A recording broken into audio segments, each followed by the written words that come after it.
Estamos aqui no Instituto Sereia, num bate-papo com Oswaldo Sereia sobre o documentário que foi realizado pelos nossos colaboradores e voluntários. E o nosso pivô de tudo isso foi o Oswaldo. E a gente está aqui num bate-papo bem descontraído, bem legal, para a gente entender um pouquinho de como foi tudo isso que aconteceu em relação ao documentário. Bom dia, tudo bem, Oswaldo? Bom dia, Lucy. Bom, primeiro assim, a ideia do documentário, eu não vou falar aqui, tá? Porque no próprio documentário, o início dele vai contar um pouco como surgiu a ideia. Então, para a gente não adiantar muito do que vem pela frente, vamos deixar. Mas aconteceu em janeiro de 2000. Tá? Ali realmente surgiu, teve um fato realmente até desagradável por sinal, que nós procuramos trazer isso para dar uma ideia positiva disso. E aí surgiu a ideia de fazer esse documentário. Em 2021, nós já tínhamos a ideia formatada de como seria esse documentário, do que nós traríamos. A ideia era lançar em 2022. Por questões financeiras, nós deixamos de lado, não foi possível, prorrogamos para 2023, e estava tudo certo para ser lançado em 2023, e aí veio a Lei Paulo Gustavo, né, veio o edital da Lei Paulo Gustavo, e aí como nós já tínhamos a ideia, né, e para poder custear, ficou muito mais fácil a gente adequar esse projeto que nós tínhamos ao projeto do edital da Lei Paulo Gustavo, e aí fizemos com recurso da Lei Paulo Gustavo. Quais foram as dificuldades encontradas para que você pudesse trabalhar nesse documentário? Nossa, muita por sinal. A primeira dificuldade é que a gente não consegue muito marcar horário com ele. Diferente quando você vai fazer uma entrevista, você marca horário com as pessoas, fica algo previsível. Morador de rua a gente não consegue, tá? A gente não consegue fazer esse agendamento com eles. Tem que pegar ali no momento. Né? A vida deles é uma vida bastante solta, bastante liberal, por sinal, e aí dificulta. E aí realmente tem que pegar no pulo. Muitas vezes está tudo certo, realmente ocorre um imprevisto ou outro em relação a eles. Então a dificuldade maior foi isso, em relação às entrevistas com moradores de rua. Uma outra dificuldade muito grande que nós tivemos é em relação às instituições que fazem trabalhos com eles. Nós temos aí, nós procuramos, a gente queria mostrar a realidade do Bom Prato, Sapru, Centro Pop, né? E infelizmente não foi autorizado a fazer entrevista. Os profissionais não foram autorizados a fazer entrevista, então a gente teve que falar, né, dar um enfoque formal do que essas entidades, pelo que está aí institucionalmente falando, mas não foi possível fazer entrevista. Aí também foi um complicador, mas é isso, do resto... acho que correu tudo tranquilo. E os moradores que aceitaram a fazer essa entrevista, como que foi o primeiro momento com eles? Então, é complicado. A gente vê o seguinte, no documentário, a gente teve que restringir por conta do tempo, né? Tivemos que limitar o tempo do documentário a 40 minutos, até por uma questão de custo. E essas entrevistas... né? Então, cada um teve várias entrevistas, então pega-se 1 minuto e pouco de cada pessoa. Então, e é difícil eles chegarem ao ponto. Né? Então, eles falam muito, eles têm uma necessidade muito grande de falar. E aí a gente tem que ouvir. Então, cada entrevista dessa que você vai ver no documentário, aí, com 1 minuto e meio, 2 minutos, leva aí 30, 40 minutos com eles, né? Por essa dificuldade. E a gente também... não queria direcionar a entrevista deles. A ideia é que eles falassem livremente, que fosse o mais livre possível. Então, a gente não poder interferir nisso. E a necessidade deles de falar muito, realmente é uma loucura. Tá? Mas foi assim, bem gratificante conhecer a realidade, conviver com eles nesses momentos. Isso foi uma coisa fantástica. Eu acredito que eles trouxeram alguns dilemas. Né? Algum desses dilemas te marcou? Um pouco, né, que eu acho que marcou muito, é uma constatação que a gente já tinha, né, que ninguém faz opção para ser morador de rua. Tá? Ninguém. Quando a gente pega uma criança, por exemplo, e pergunta, o que você vai ser quando você crescer? Que ela pergunta, né? Geralmente a pessoa sonha, você é médico, você é isso, Ninguém sonha em ser morador de rua. Então a gente tem assim, ser morador de rua não é opção, como possa aparecer. Mas alguma coisa deu errado. No planejamento de vida da pessoa, alguma coisa deu errado. Então, aí o desafio nosso era entender o que deu errado na vida dessas pessoas. E aí realmente a realidade choca um pouco, né? Porque a gente vê assim, o problema familiar é uma constante na vida dessas pessoas, né? E infelizmente isso que acaba é o grande vilão dessa história. Até aproveitando um pouco o seu gancho em relação a essa última fala sua, do vilão ser, né, realmente a questão familiar, eu queria te perguntar, assim, a ideia que as pessoas, a comunidade, a sociedade tem em relação ao morador de rua, o senso comum. Como que a gente desmistifica isso? Como que a gente passa para a sociedade que, além daquele morador de rua, o ser humano, existe alguém por trás e existe a família, e como que está essa rede de apoio? O que você traz sobre isso? Então, nós começamos a trabalhar com morador de rua em 2021. A ideia era 2020, aí veio a pandemia, e aí em 2021 a gente começou a trabalhar mais efetivamente. E nós tínhamos assim uma missão de desmistificar um pouco a visão que a sociedade tem. Porque as pessoas pensam, olha, é vagabundo, é pessoa que não gosta de trabalhar, então está aí por opção. E eu não, assim, até respeito quem pensa assim, porque eu já cheguei a pensar dessa forma também. Tá? Quando você não convive com eles, você tem.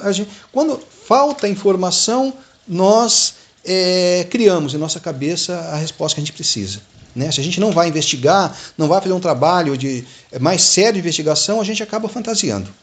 E nessa fantasia é mais cômodo você imaginar a opção deles, eles quiseram isso e se virem lá com seus problemas, do que a gente querer abraçar o problema.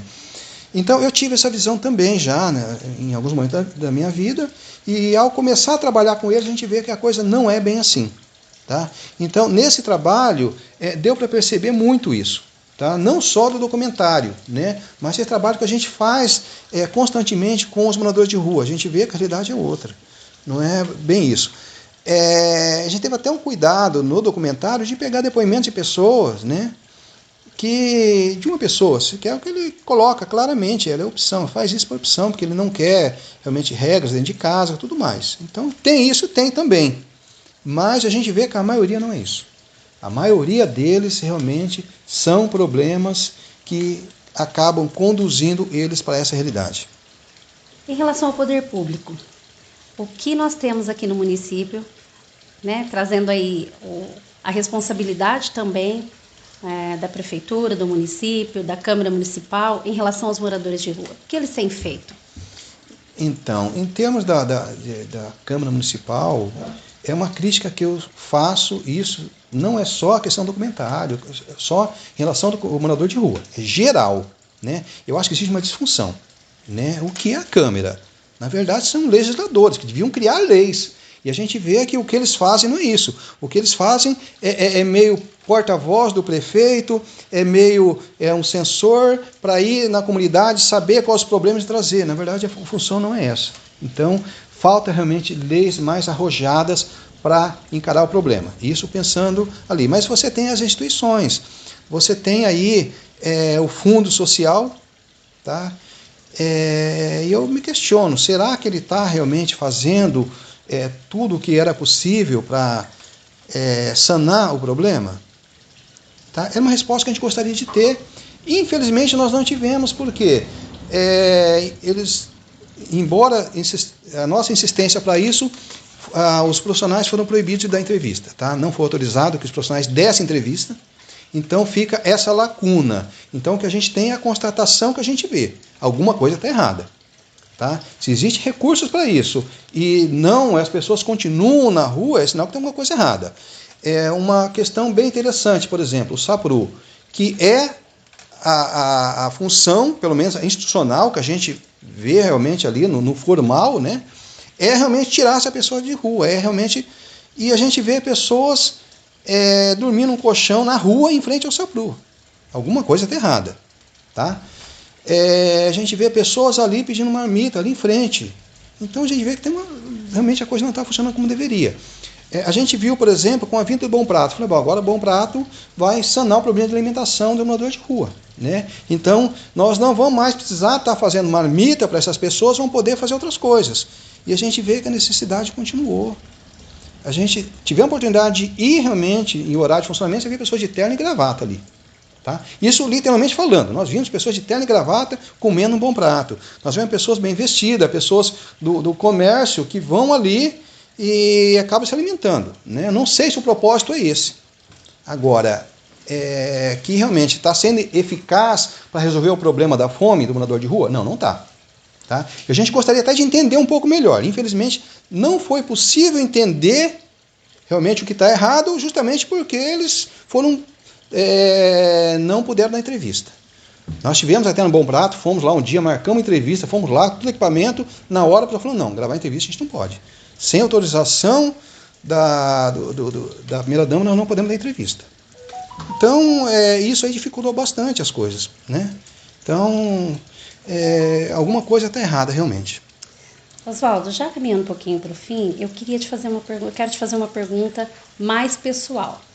O que você aprendeu e se você cresceu enquanto pessoa, né, estando nesse movimento da gravação de todo o documentário sobre os moradores de rua? Bastante. Eu acho que qualquer pessoa que vá de coração aberto, como nós fomos, isso toda a equipe nossa, tá? Como toda a equipe que trabalhou no documentário são voluntários, tá? Então, assim, as pessoas que foram por livre vontade, foram de coração aberto. Ninguém foi porque era obrigado, porque tinha que fazer isso, aquilo. Então, quando a gente vai de coração aberto, a gente não dá para não ser impactado com essa realidade, não dá para a gente crescer em cima de informações, porque é muito rico isso.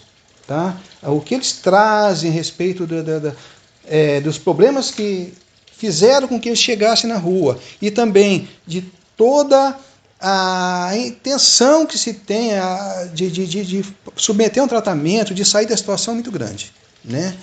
Falta um pouco, às vezes, de insistência.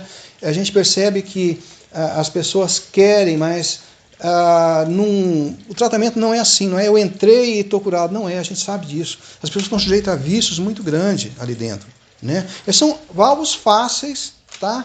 Para serem submetidos realmente o consumo de crack. Eu não imaginava que a coisa fosse tão grande. Tá? Chocou bastante isso. Mas a gente vê que eles são vítimas, estão ali, eles são vulneráveis a isso, então eles acabam sendo usados realmente nesse sistema que infelizmente tem afundado, jogado eles mais buraco ainda. Ok. Bom, nós vamos agora para o intervalo e voltamos a seguir.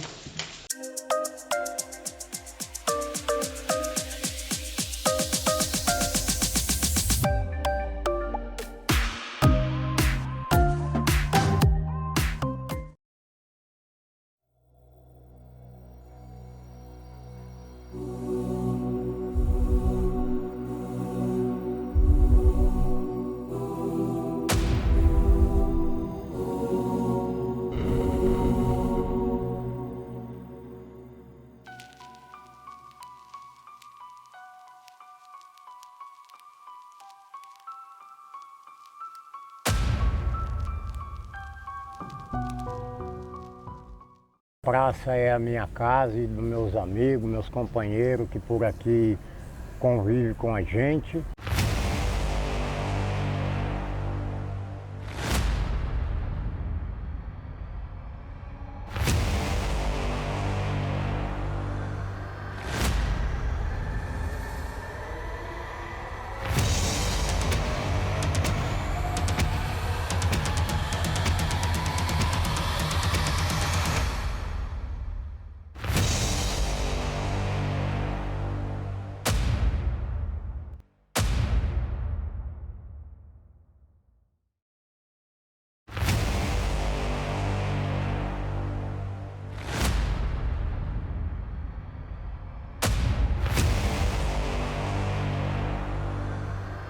Venha conosco conhecer um pouco mais da realidade dessas pessoas.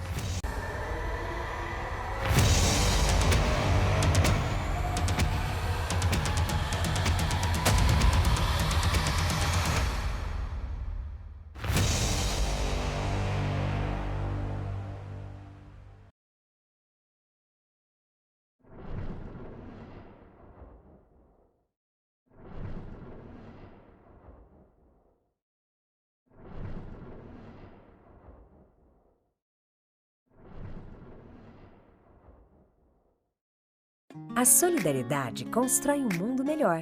Pratique essa ideia. Instituto Sereia. www.sereia.org. Seja um voluntário.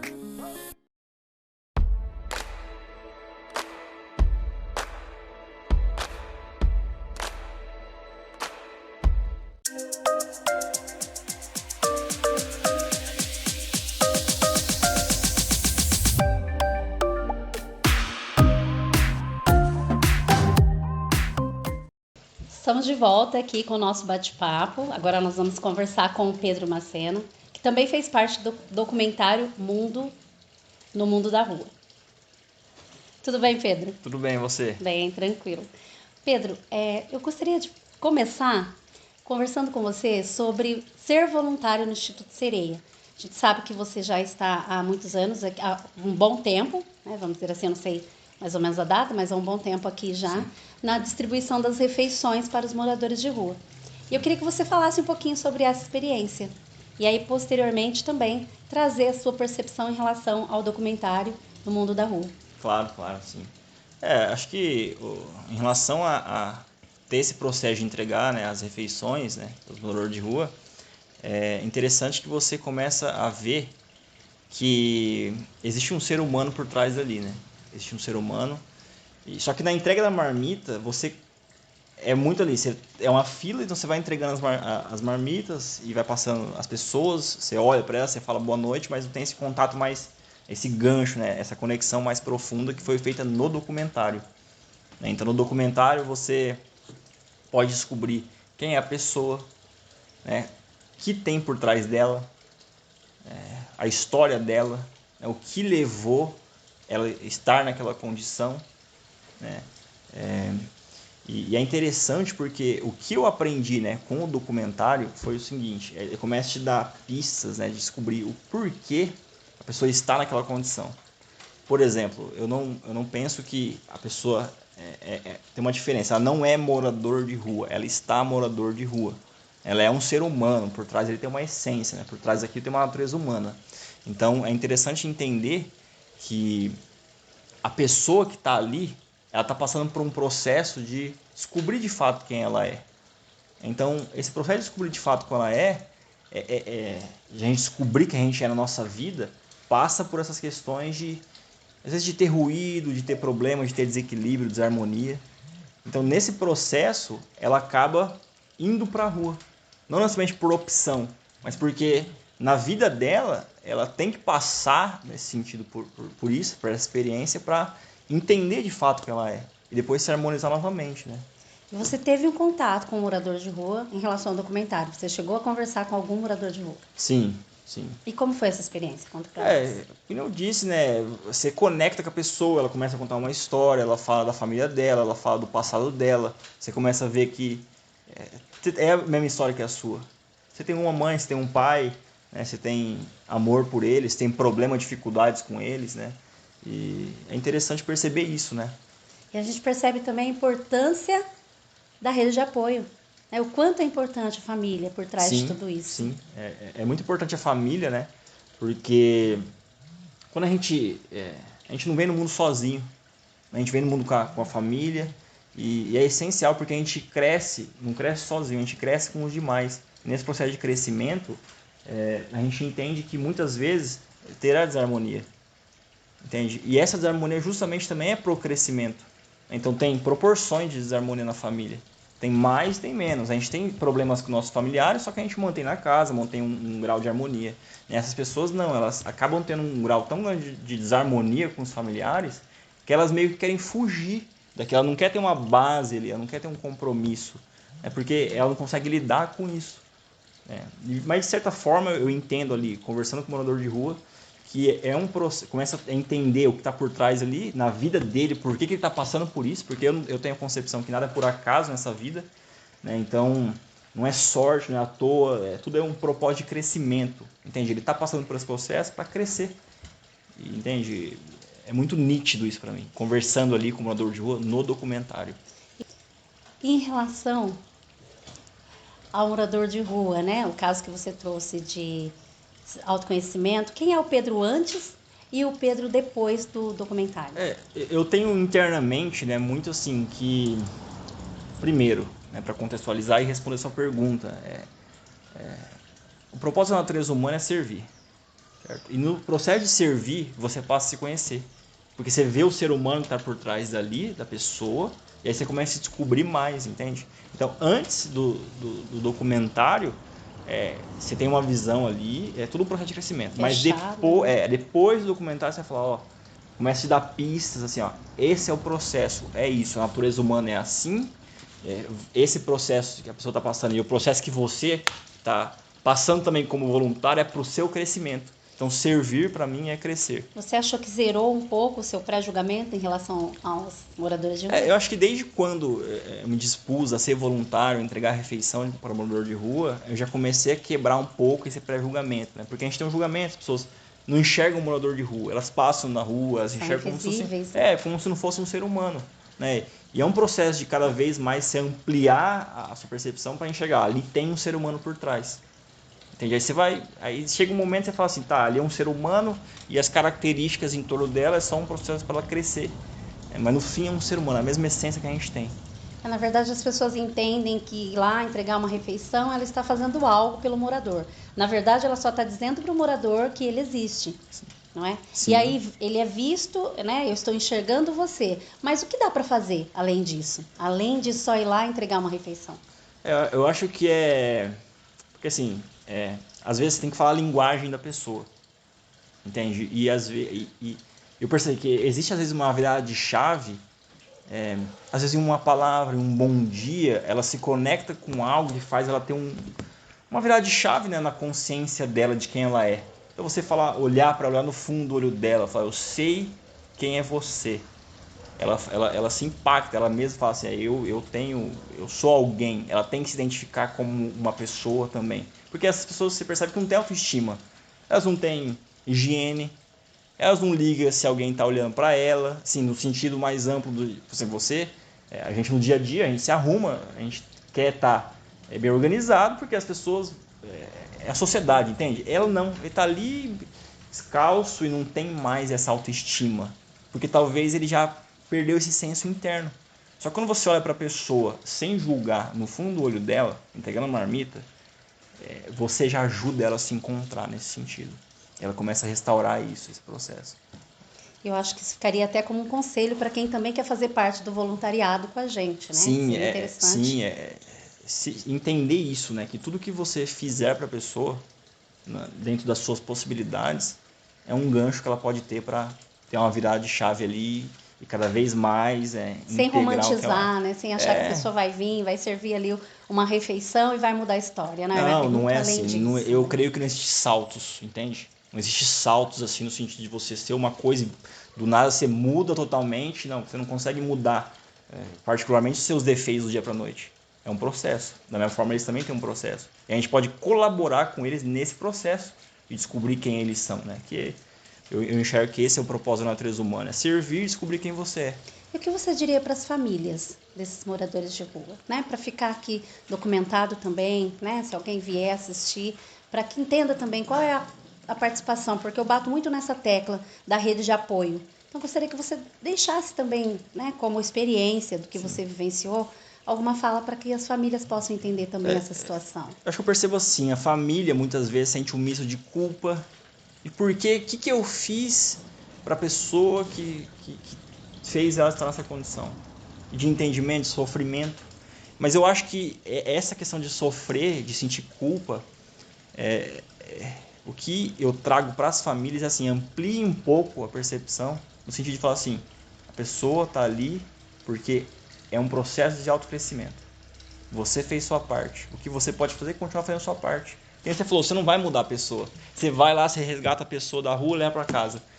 Uma semana, daqui a pouco ela volta de novo. É muito comum isso, né? A gente percebe que tem muitos familiares, tem pessoas que é mais dinâmico. Ou por opção ou não, né?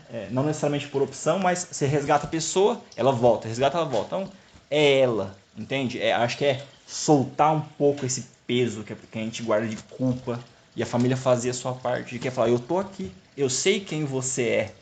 entende? E aí isso vai auxiliando a pessoa a crescer e um momento sair dessa condição. Porque ela só sai de condição assim. Bacana. Bom, eu sei que você também, né, traz aí muita informação, está agregando aqui junto com o Instituto, e você também tem um documentário. E aí eu gostaria que você falasse um pouquinho sobre isso, sobre o que você traz. A gente tem aqui, né, o que eu colaboro aqui no Instituto Sereia enquanto voluntário, né, tem uma série de vídeos aqui do paradigma consciencial, que é uma abordagem que eu trago mais acerca de quem a gente é de fato, né, porque, só para introduzir um pouco o pessoal, né, a gente tem essa série de vídeos no YouTube, no canal do Instituto Sereia, e eu trago assim, o que você é, a sua consciência, é o cérebro físico? Entende? Você é o seu corpo? Você é aquilo que você sente, as emoções? O que você é? Você sabe o que você é? Você sabe o que elas são de fato? E aí eu trago essa abordagem social. Você é uma consciência que é imaterial e imortal. Imatável, imorrível. E aí eu começo a aprofundar isso, a falar como você pode descobrir que você não é o cérebro físico. De uma maneira palpável, entende? Para nossa mente mais analítica aceitar isso. Eu não sou o cérebro físico. E aí quando você descobre isso, você se conecta com quem você é de fato. E aí a sua existência se torna muito mais ampla. Eu trago essa abordagem, né? É bem interessante. Fala pra gente de novo qual é o nome do seu... Paradigma consciencial. Tá bom. Bom, paramos agora para um pequeno intervalo, voltamos em breve.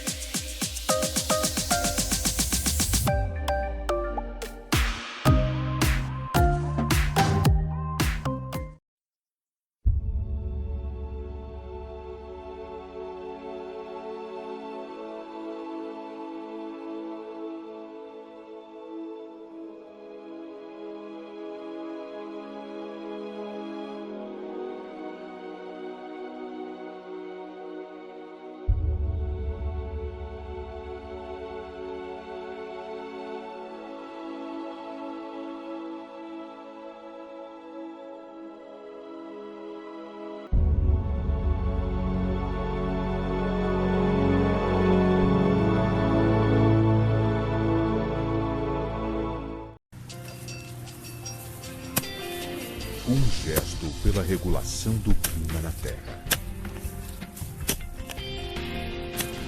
Um gesto por amor e respeito ao próximo.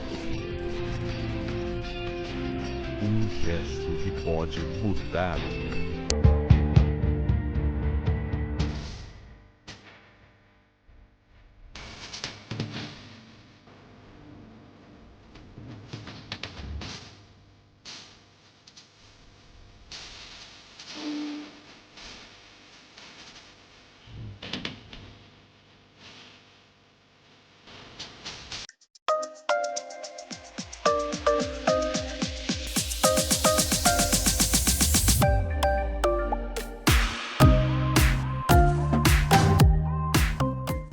Estamos de volta para falar mais um pouquinho sobre o documentário No Mundo da Rua. E agora a gente vai conversar com o Marco Rota. Oi, Marco, tudo bem? Tudo bem. Vamos lá. Você participou, né, do documentário No Mundo da Rua. Eu gostaria que você trouxesse a sua percepção de como foi participar desse documentário tão importante aqui para o nosso município. Sim. Foi muito doido. Bom, primeiro que eu não esperava que eu fosse aparecer no documentário, né? Começa daí. Já Entendi. foi uma experiência bem interessante, mas eu acho que eu estava assim, mais pensando em participar da produção, mas eu gosto também de conhecer, eu sou bem curioso, então eu gosto de saber da história das pessoas, tal, dessas coisas. E aí eu lembro que algumas vezes que eu ia fazer a entrega da marmita com sereia, que eu comecei não faz muito tempo, eu acabava meio que conversando com eles na hora da entrega já. Assim, sei lá, por curiosidade mesmo, assim, e aí, o que você tá fazendo aí? Por que você tá aqui e tal? Acabava conversando meio sem querer, assim, sem querer querendo, né? E só que não dava tempo, né? Era meio corrido, mas no final acabavam ficando uns lá conversando com a gente. E eu sempre ficava meio assim, sabe? Só, quero saber. Aí eu perguntava, e aí, como é que é? Por que você tá aqui e tal? E aí eu lembro que eu fui com o Sereia, a gente foi fazer algumas entrevistas iniciais e... Aí assim, tava com ele lá, tal, posicionando a câmera e conversando com eles. Aí ele acabou falando assim que ia ficar legal se eu aparecesse. Eu falei, mas será que vai ficar bom mesmo? Ele, vai, aparece aí, vai. Assim, pra mim não foi ruim, porque apesar de eu não querer aparecer, eu gostava de conversar com eles. E acho que, se eu não me engano, foram uns 4, 5, não sei. Não me lembro agora quantos foram, foi bastante. Mas assim, a história foi muito boas. Teve Muita alguma história que boa. te impactou diretamente? Assim? Todos. Todas? Todas. É. Acho que assim, a parte que mais eu achei mais interessante de todas é que eles são muito inteligentes. Algo que a sociedade não faz nem ideia, talvez, Nossa, né? eles são inteligentes, todos, a maioria. A maioria é inteligente. São religiosos. Olha, A grande maioria são religiosos. Falam muito de Deus, rezam muito, lê a Bíblia. que interessante. Você lembra até, né? Acho que a Sim, gente estava junto lá na frente assisti. do Bom Prato. Vocês vão ver no documentário, espero que vejam. Sim. O rapaz, acho que ele lia a Bíblia todo dia. Ele queria ser pastor. Era o... Você lembra o nome dele? Não lembro o nome. Eu não lembro o nome. Mas o cara queria ser pastor, né? Isso foi muito Eu lembro da legal. história. Sim, Muito lembro da legal história. ele. Ele era... Eu não lembro dos detalhes da vida, mas ele tava tendo problema com bebida, né? Tava tendo problema com bebida e ele até falou assim, nossa, mas eu queria tanto ajudar as pessoas, não sei o quê. Eu falei, mas ajuda, homem. Ah, mas como que eu vou ajudar se eu tô bebendo, não sei o quê, não sei o quê. Eu falei, do mesmo jeito que nós estamos conversando com você, você pode conversar com as pessoas e tal, né? Sim. Mas ele falou que o problema dele era a bebida naquele caso. Ele tinha casa até, inclusive, né? A maioria tem casa, família, né? Nós podemos Tinha casa. perceber isso. Ah, eu né? lembrei agora. O problema dele, se eu não me engano, era... Ele tinha culpa, acho que por causa de uma ex-esposa, alguma coisa. Tinha um coração machucado, parece, Isso né? mesmo. Não era Isso isso? mesmo, é. Uma Ele questão bebia por causa emocional, disso, coitado, isso. emocionado. Mas super gente boa, cara. Super gente boa. Até acho que eu vi ele um dia desse na rua, assim. Parecia que tava melhor, mas não tenho certeza se era ele. E... Foi bem legal a história desse. Te agregou, né? Em todo Ixi, o contexto. todos. Acho que só agregou. Todos. Fala um pouquinho de como foi o Marco antes. O Marcos, né? Marco. O Marco sem S. Sem S. Antes do documentário e o Marco depois. Então, o principal foi isso mesmo. Foi ver como que... Eles têm, assim, eles são inteligentes, eles têm família. A grande maioria tem família. Nem... Olha, tá bom que foram... a gente não entrevistou 1.000, nem 5.000, nem 10.000, mas os que a gente entrevistou, a maioria tem família, se não todos. A grande maioria meio que assim não gosta da família em cima deles. Eles não querem obedecer regras, limites, querem, né? Eles têm essa questão. Não querem família, não querem gente em cima, eles... Lembro até que teve um que falou claramente isso, falou assim, minha família fica vindo atrás de mim aqui, me buscar no centro, aí eu... Por isso que eu não fico muito aqui, ele falou. E o cara bem inteligente, era o Mauro.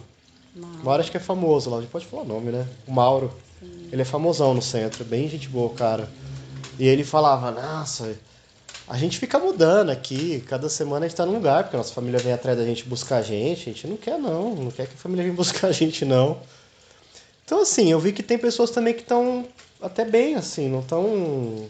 É uma questão de opção mesmo, né? Eles estão por opção, talvez. Então, talvez o vício. Tinha alguns que tinham, assim, que vício. o Mauro mesmo, não achei que ele estava mal. Achei que ele estava bem. Não me lembro se ele usava droga. Tinha uns que usavam droga que estavam mal. Até o menino ali da Americanas, que fica cuidando dos carros. Isso acho que foi bem interessante, porque ele é um dos poucos que a gente entrevistou que trabalha assim, digo... Porque assim, ele tá lá cuidando dos carros, recebendo o dinheiro dele. Mas ao mesmo tempo era o mais viciado. Que, inclusive, acho que ele foi um dos que, quando eu fui entrevistar ele deu pra sentir que ele tava um pouco alterado. Entendi. E ele usa pedra, eu acho. Eu não lembro, se eu não me engano, ele usa pedra. Mas falou também que ele veio do Paraná, e aí ele conhecia... Ele teve família, ele teve negócio, ele viveu bem lá no Paraná, mas é assim, começou a conhecer um ou outro, que aí levou ele pra isso, levou aquilo pra aquilo, ofereceu um negocinho, ofereceu outro negocinho, aí o cara começa a usar, daí eu percebo muito que eles sentem muita culpa. Eles sentem muita culpa, eles não querem ficar perto da família por culpa, assim, eles não querem... Parece que assim... Eu faço tão mal pra minha família por ser assim que eu prefiro ficar longe deles como... Eu acredito que ambas as partes, né? A família também traz esse sentimento de culpa, né? Culpa, mas a família quer estar perto. Sim. Eles não querem estar perto, mas não por Talvez não seja por maldade, talvez é só assim, eu não quero estar perto porque eu faço tão mal pra minha família que eu prefiro ficar longe, sabe? E aí o É cara, uma certa proteção. família do Paraná, o cara tá aqui imprudente, então Não faz muito sentido. ele falou que ele queria ser até resgatado, eu lembro que ele falou isso. Nossa, se puder vir buscar amanhã e me internar, eu vou, ele falou, eu lembro. E lembrando que a gente precisa aproveitar esse pedido de socorro. Sim. É porque eles mudam, né? Daqui a pouco já não quer mais. Então, tem assim, isso. fez um pedido, o ideal seria que a gente já estivesse pronto para atender. Seria Aí eu te ideal. pergunto, né? Qual que é o papel da sociedade nesse momento, né? Talvez aí falando um pouquinho de políticas públicas e trazendo também a responsabilidade para o nosso município em relação à política, em relação a tudo que movimenta, né? Tudo Eu que não tá por sou um trás. cara muito politicado. Eu não falo muito de política porque eu não entendo. Mas o que eu falo, assim, falo mais do viés de conhecimento. Eu acho que talvez a informação não está sendo passada. Talvez se você for perguntar para todo mundo, assim, talvez 5% das pessoas vão saber o que fazer nesse caso. Eu mesmo não saberia o que fazer. Tá, o cara quer ser internado. E aí? Quem que a gente chama? Com quem que a gente fala? Entendeu? Até aquele dia que a gente conversou com o rapaz lá do coração partido lá, o que queria ser pastor. Queria ser internado. Ele queria também, ele falou. Ele queria, vai em casa lá e tal. Mas é aquela história, né? Você marca com o rapaz de ir na casa dele e como é que você vai achar ele, né? Vai que ele tá, vai que ele não tá. Mas assim, eu não vou entrar em detalhes assim sobre as associações, instituições, porque eu não conheço, não entendo, mas o que você faz? Como é que faz? A gente Talvez isso percebe que- deveria ser mais divulgado, né? Sim, O que concordo. fazer quando você encontra um morador de rua que quer ser resgatado? O que você faz? Quem você chama? Quem você procura? Não tá claro, pra mim pelo menos não tá. Não sei se Acho tá que claro para pra a todo mundo. sociedade em si isso ainda não está muito claro. Não deve estar, né? Então, não está. Mas traz para mim, né, para nós no caso, como que foi, de um modo geral, esse documentário para você? Quem foi talvez o marco antes e agora? O que você tem aí de perspectiva para o futuro em relação a esse documentário Mundo da Rua? Me fez pensar bastante mesmo sobre eles. Porque eu acho que antes de você começar a ter contato e conversar com eles, assim, caso você seja uma pessoa que já está olhando para eles, né? Quem não olha realmente vai passar reto, vai fugir e tal. Mas eu já olhava, já queria ajudar da forma que eu podia, tal, dava dinheiro, eu dava 10, 20, 30, 40 reais, tal, às vezes. Ele que falava, dá um dinheiro pra eu beber aí, vai, vai beber, vai. Sei lá, dava, não pensava muito. Mas aí eu comecei a pensar assim, que infelizmente existe a questão do livre-arbítrio, né? E a gente aprende da pior forma possível que a gente tem que ajudar quem quer ser ajudado. Então acho que é um negócio difícil de engolir, mas por mais que a gente queira ajudar, ele tem que querer ser ajudado. Não tem como você pegar a pessoa e botar dentro da sua casa e ela te esfaquear depois porque você prendeu ela, entendeu? Imagina a situação, você vai lá e pega um morador de rua lá, viciado, vamos morar em casa. Não, não quero. Não, vamos em casa. Não, não quero. Não, vamos, não quero. Aí amordaça o cara, leva ele pra sua casa. E aí? Aí depois o cara fica louco porque quer usar droga, você prendeu ele e tal, ele faz uma besteira. Então, assim, infelizmente é o livre-arbítrio, né? A gente tem que respeitar o livre-arbítrio de todo mundo, né? Eu acho que Acredito que trabalhar mais na prevenção também, né? É um resultado que a gente espera que seja mais eficaz. Né? Falar um pouco mais sobre tudo isso. A gente não ouve falar sobre drogas, sobre o álcool. Ter mais, né, mais pessoas que falem sobre esse assunto. Você acha que seria uma solução? sim, e mostrar o que você pode fazer também, né? Como eu tava falando, como é que a gente pode ajudar essas pessoas? Acho que não é claro para todo mundo como é que dá para ajudar. Então, Não aí é você claro. participa aqui do voluntariado, né? A gente pode começar por aí, convidando mais pessoas para estar aqui conosco, né? Junto no Instituto. O que você me diz sobre isso? Sim, com certeza. Ou não só aqui, mas qualquer instituição que tem na cidade, né? Com certeza.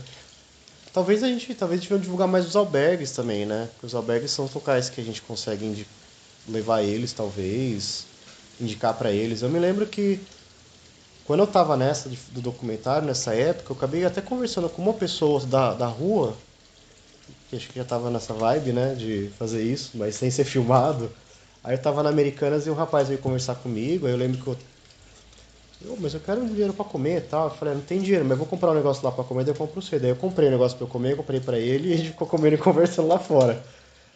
Aí a gente começou a conversar, daí eu até falei, mas você sabia que tem tal lugar? Ele, até tem lugar que dá pra ir? Eu falei, tem albergue, tem não sei o que, tem um lugar ali, tem um lugar ali.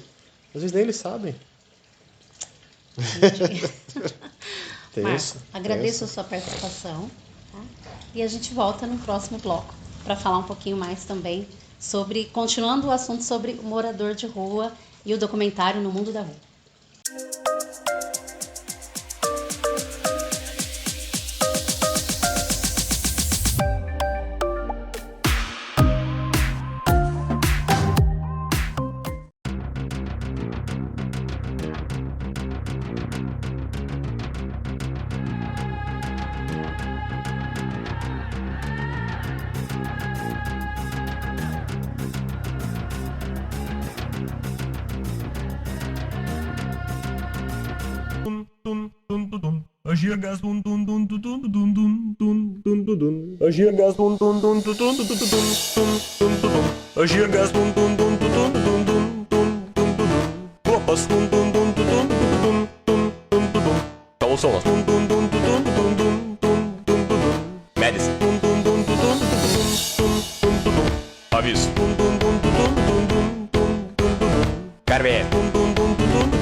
Bom, estamos de volta agora para concluir um pouquinho a nossa conversa sobre o documentário No Mundo da Rua.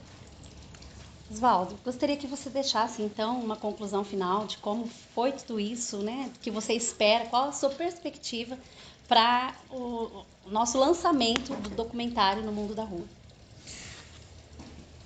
Bom, a gente primeiro vai o convite aqui para não perder, vamos assistir o documentário, vale a pena. A gente procurou trazer um pouco mais da realidade das pessoas, porque a gente tem, a visão que nós temos é muito pobre a respeito da vida deles. A gente vê na rua, normalmente é uma presença que incomoda, né? A gente fala que eles são invisíveis. Sim, são invisíveis para muita gente que passa como se não estivessem ali, tá? Porque realmente é uma visão que incomoda. E mesmo aquelas pessoas que às vezes olham, vê como um incômodo, como um problema social. De fato, é um problema social, mas não é um problema deles, é um problema da sociedade, que como um todo a gente precisa buscar soluções, né? Que seja mais viável. Agora, assim, falar um pouco da experiência que nós tivemos no documentário, foi uma coisa fantástica, né? O Marco colocou aqui a questão daquela pessoa que foi entrevistada em frente ao Bom Prato, né? O Daniel Lopes. No momento ele falou que queria realmente ser submetido ao tratamento, marcamos até de ir na casa dele. Eu cheguei até ir na casa, porque eu acho que prometeu uma coisa, você tem que estar lá, tem que cumprir realmente, mas infelizmente ele não estava. É aquela dificuldade que a gente tem, realmente é questão de agendamento com eles, não é fácil, tá? É uma dificuldade deles mesmo que estão, mas nós temos que continuar insistindo. Existe uma grande quantidade deles que querem se tratar, querem submeter a um tratamento, mas infelizmente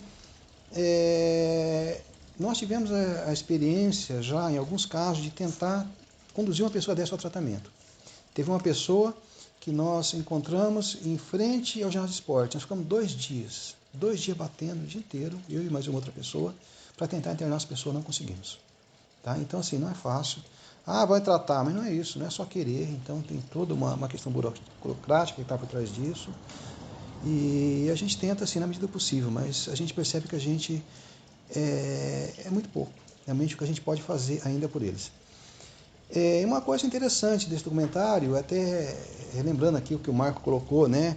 Ele colocou uma vez que, olha, eu fui conversar com uma pessoa, eu comprei um lanche, ficamos conversando, eu criei esse hábito, né? Desde esse dia eu criei o hábito, falei, que legal.